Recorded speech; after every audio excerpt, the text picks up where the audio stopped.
I'm Professor Isla Mackenzie, and I'm Professor of Cardiovascular Medicine at the University of Dundee in Scotland.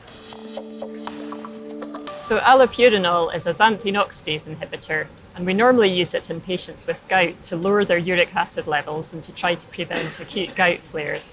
But for many years, the question has been around as to whether it might have additional benefits in cardiovascular disease. So various small studies over the years have suggested it improves certain cardiovascular parameters, but until now, there's never been a large outcome study like AllHeart. So the AllHeart study was a large prospective, randomized, open-label, blinded endpoint or probe trial. It was a multi-centre trial done across the UK, so in Scotland and England, in 424 general practices. We didn't include patients with severe renal impairment. We didn't include patients with class 3 or 4 heart failure. And patients in the study were all aged over 60 with ischemic heart disease. We also excluded anyone with a history of gout and anyone who was already on urate-lowering therapy. So the study randomized patients with ischemic heart disease to receive allopurinol 600 milligrams daily or usual care. And what we found was there was actually no difference in the primary outcome, which was non-fatal MI, non-fatal stroke or cardiovascular death.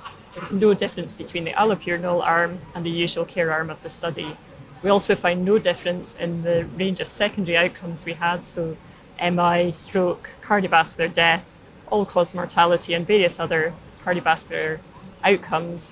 None of them showed a difference. So it was a definitively negative trial. So I think that we have answered the question of whether patients with ischemic heart disease should be given allopurinol to try and prevent future cardiovascular outcomes. And I think definitively we've said no.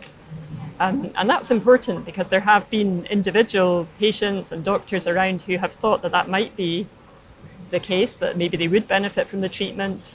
We haven't specifically looked at hyperuricemia, but that's another area where it's unanswered, whether they have any benefit in asymptomatic hyperuricemia. So I think at the moment, the only benefit that we know of is for patients who have gout.